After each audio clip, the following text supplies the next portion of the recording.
بسم اللہ الرحمن الرحیم۔ السلام علیکم۔ میں مہدی باقر خان نئی دہلی سے۔ میرا عنوان گفتگو ہے رسائی ادب میں جونپور کا حصہ۔ میں یہ عرض کر دوں کہ جونپور ہندوستان کے صوبے اتر پردیش یعنی جو ملک کا سب سے بڑا صوبہ ہے اس کا شہر ہے، جو وہاں کے مرکزی شہر لکھنؤ سے تقریباً 220 کلومیٹر کے فاصلے پر واقع ہے، اور اس شہر کی اپنی ایک تاریخ ہے، اس کا ایک پورا بیک گراؤنڈ ہے جو کہ اس کی علمی اور اس کی ادبی حیثیت کو درشاتا ہے۔ گوگل پہ بھی اگر آپ جونپور لکھتے ہیں تو آپ کو جو پہلے لنکس آتے ہیں اس میں اس کا جو تاریخی اور ادبی نام ہے وہ شیراز ہند کے عنوان سے اس کو یاد کیا گیا ہے۔ اس شہر کے جو ادبی خانوادے ہیں، اگر ان کا تذکرہ کیا جائے جن کا ادب کو لے کے کوئی ان کی خدمات رہے ہیں اور ان کا نام زندہ ہے، تو اس میں ذوالقدر منزل اور ذوالقدر خانوادہ جو ہے وہ نمایاں قسم کے خانوادوں میں ہے، جن کا باقاعدہ طور پہ ادبی ان کی خدمات رہے ہیں۔ اسی خانوادے سے ایک اہم مرثیہ گو شاعر کا نام جنہیں ہم اس لیے جانتے ہیں چونکہ ہمارا اس شہر سے تعلق ہے، مگر نہ عام طور پر اکیڈمکس میں اور ہندوستان کی یونیورسٹیز میں یا بہت سارے جو تباہ شدہ مطالب ہیں مرثیے کے تعلق سے، اس میں بہت زیادہ یعنی کم حق اس کا تعارف نہ ہو پانے کی وجہ سے ان کا تذکرہ نہیں ہو پاتا ہے۔ تو جناب سید محسن جونپوری کا میں ذکر کرنا چاہتا ہوں آپ کی خدمت میں۔ یہ جناب سید ناصر علی مرحوم کے بیٹے ہیں، سید محمد محسن اور محسن جونپوری کے نام سے انہیں جانا جاتا ہے، اور آپ پیشے سے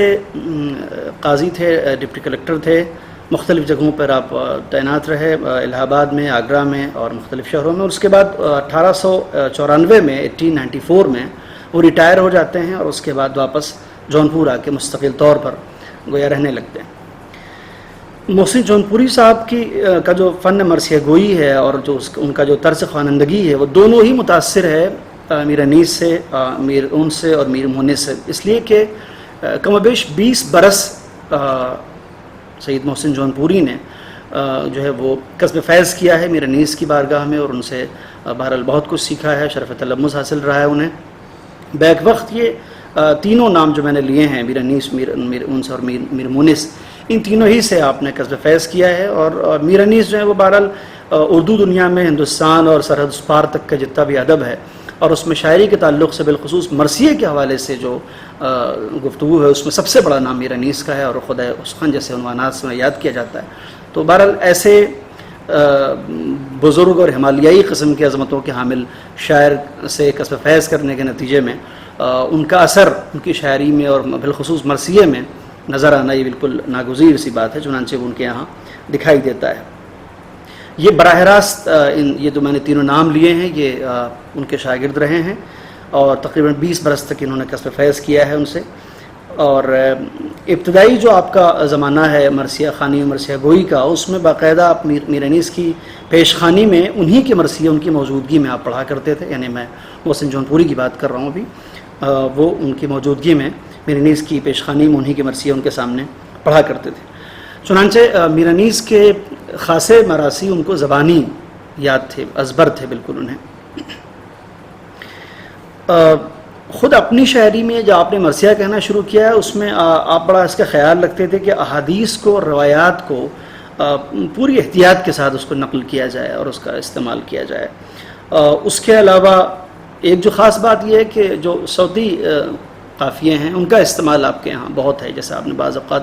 بعض جگہوں پر جن کے قافیے کے ساتھ بخن کو نقل کیا ہے، تو اس قسم کے قافیوں کا بھی استعمال آپ کے یہاں ملتا ہے۔ اس کے علاوہ جو قابل ذکر بات ہے آپ کے تعلق سے وہ یہ ہے کہ آپ فارسی اور عربی دونوں ہی زبانوں پر آپ کو عبور حاصل تھا، اور یہ میں عرض کر دوں اپنے ان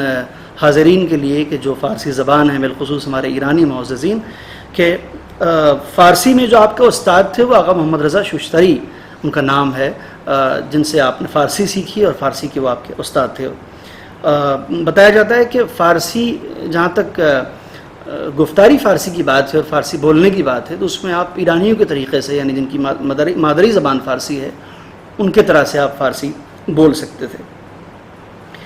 محسن جونپوری صاحب نے تقریباً 60 مراثی کہے ہیں جو قلمی نسخے کی شکل میں بیشتر اس کا حصہ جو ہے وہ موجود ہے، اور تقریباً 45 کے آس پاس جو اس کے نسخے ہیں قلمی وہ انہی کے خانوادے کے چشم و چراغ جناب احسن صاحب جو آج بھی اس روایت کو زندہ رکھے ہوئے ہیں، ان کے پاس وہ نسخے محفوظ ہیں اور وہ ان مراثی کو مختلف مناسبتوں سے پڑھتے ہیں، اور میں یہاں پر ان کا شکریہ بھی ادا کر دوں کہ یہ مطالب اور یہ معلومات انہوں نے ہی مجھے فراہم کی تاکہ میں اس کو آپ کے سامنے آپ کے ساتھ شیئر کر سکوں۔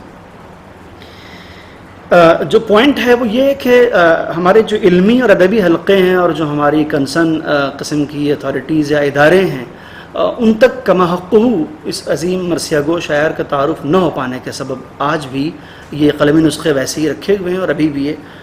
گویا اشاعت ان کی نہیں ہو پائی ہے، جو ایک اہم سوال ہے۔ 1912 میں کربلا میں آپ کا انتقال ہوا اور وہیں دفن ہو گئے۔ اس سے متعلق آپ کے اشعار بھی ہیں جس میں آپ نے ان کا ذکر کیا ہے۔ ان کے ایک بیٹے ہیں سید محمد احسن جو کربلا کے سفر کے دوران آپ کا ان کا انتقال ہو گیا تھا، وہ بھی مرثیہ کہتے تھے۔ ان کے 3 مرثیے آج بھی محفوظ ہیں باقاعدہ طور سے۔ یہ جو سید محمد احسن ہیں جو سید محمد حسن کے بیٹے ہیں، ان کے جو پوتے ہیں سید محمد محسن حسان جونپوری اور سید علی مصطفیٰ جونپوری، یہ ایک پورا سلسلہ ہے خانوادے کا جو ایک مرثیہ گوئی کی روایت کو شہر میں زندہ رکھے ہوئے، یہ بھی مرثیہ گو شاعر تھے۔ مصطفیٰ جونپوری کا انتقال بڑی جوان سالی میں ہوا اور آپ 27 سال کی عمر میں دنیا سے رخصت ہو گئے، اور اس 27 سال میں سے تقریباً 15 برس ایسے ہیں جس میں آپ نے اشعار کہے ہیں اور آپ نے خاصی تعداد میں مرثیے لکھے ہیں۔ اور مصطفیٰ جونپوری صاحب کی عرفیت زوار تھی، کبھی کبھی ضرورت شعری کی بنیاد پر زوار کو وہ تخلص کے طور پر بھی استعمال کرتے تھے۔ محسن جونپوری صاحب کے برخلاف احسن جونپوری اور حسان جونپوری کے علاوہ مصطفیٰ جونپوری جن کا میں نے آخر میں ذکر کیا، ان کی خاص بات یہ تھی کہ انہوں نے محض اکابرین اور بزرگوں اور اساتذہ کی تقلید پر اکتفا نہیں کی بلکہ اپنی ایک نئی راہ نکالی تھی۔ انہوں نے ایک نئے طرز اور نئے اسلوب سے انہوں نے مرثیہ کہا تھا، جو کہ بہرحال ان کے یہاں ان کے اہل خانوادہ کے پاس یہ سب محفوظ ہے۔ ان کے یہاں آیات قرآنی کا استعمال بہت زیادہ ملتا ہے، اور دیگر جو فنی محاسن کے تقاضے ہوتے ہیں اس کی رعایت جو ہے وہ آپ کے یہاں بدرجہ اتم نظر آتی ہے۔ میں شاید مثال کے طور پر کچھ بند مرثیے کے لے کے آیا تھا اور یقیناً میں آپ کے لیے آپ کے سامنے اس کو پڑھتا، مگر یہ کہ میں سمجھتا ہوں کہ وقت کم ہے اور بہت سارے بزرگوں سے استفادہ کرنا ہے۔ میں صرف 1-2 بند یہاں پہ بطور مثال پڑھے دیتا ہوں۔ یہ صبح کی منظر نگاری ہے جناب محسن جونپوری صاحب کے یہاں، آپ اس کو ملاحظہ کریں۔ وہ کہتے ہیں کہ وہ دامن صحرا پر گوہرباری شبنم، پیاسوں کے لبوں سے وہ درفشانیاں باہم، وہ صبح کی ضو شمع رخ ماہ میں کم کم، پر نور جبینوں پر وہ خورشید کا عالم، سجدوں کے نشانوں پر جو پرتو تھا فلک پر، ہنستی تھی سحر اپنے ستاروں کی چمک پر۔ اس قسم کے بہت سارے بند میں یہاں لکھ کے لایا تھا، مگر میں بہت مختصراً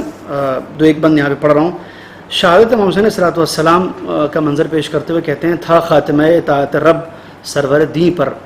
گرتے ہی جھکے سجدہ آخر میں زمیں پر، دل روتا ہے صبح ادب شمر لئیں پر، زانو سگ مبروس کا قرآن مبیں پر، طاقت جو تکلم کی نہ تھی فرت اتش سے، لکھا ہے کراہے شہیدی چوک کے غش سے۔ اس کے علاوہ میں ایک بند اور بھی آخر میں آپ کو سنائی دیتا ہوں جس سے ان کی قادر الکلامی کا احساس ہمیں مزید ہو جائے گا۔ ترخون کے چھڑکاؤ سے ریتی نظر آئی، کاٹی ہوئی سب ظلم کی کھیتی نظر آئی، ہر ضرب میں ہلتی ہوئی گیتی نظر آئی، مقتل کی زمین کروٹیں لیتی نظر آئی، تھا شور کیا بحر کو ہے چین نہ بر کو، یا حضرت جبریل سپر کیجیے پر کو۔ یہ اس قسم کے چند بند جو میں نے آپ کی خدمت میں پیش کیے، اس سے کم و بیش اندازہ لگایا جا سکتا ہے کہ سید محسن جونپوری کس معیار کے ان کے یہاں مراثی تھے، اور جو ان کے یہاں ایک بند کے اندر جو مصروں کا ارتقاء ہے وہ بہت قابل غور ہے۔ میں اپنے فارسی زبان جو ہمارے فارسی زبان مخاطبین ہیں ان کے لیے 2 جملے میں مختصر اپنی معروضات کو فارسی میں عرض کر دوں تاکہ وہ سمجھ جائیں کہ میں کیا عرض کرنا چاہ رہا تھا۔ ما شهری داریم در هندوستان به نام جونپور که اسم تاریخی و ادبیش شیراز هند است و شما در متون ادبی میتونی ببینید که این شهر با نام شیراز هند ازش یاد شده. اینجا یه خانواده‌ای داریم به نام ذوالقدر، یک شاعری داریم به نام محسن جانپوری که هنوزه به طور شایسته در مجامع ادبی معرفی نشده. ازشون 60 مراسی خلاصه به جا مونده و 1912 اگر من درست میگم ایشون از دنیا رفته و حدود 60 مراسی ایشون سروده. استاد زبان فارسیش هم یه آقای به نام محمد رضا شوستری است که استاد زبان فارسی ایشون است. ایشون همزمان عربی، فارسی و اردو مسلط بود و فارسی رو خیلی خوب میتونست تکلم بکنه، حرف بزنه. و خدمت شما عرض کنم که کل خانواده، هم پسرشون هم نوادگانشون، همشون کلا خانوادگی تا به حال این سلسله مرثیه خوانی و مرثیه اسرایی رو هنوز است زنده نگه داشتن و جا دارد که مراسیشون چاپ بشه هرچه سریعتر و هنوز این مراسی به طور نسخه خطی در خانهشون پیش بچه هاشون نگهداری میشد. و سلام علیکم و رحمت الله و برکاته.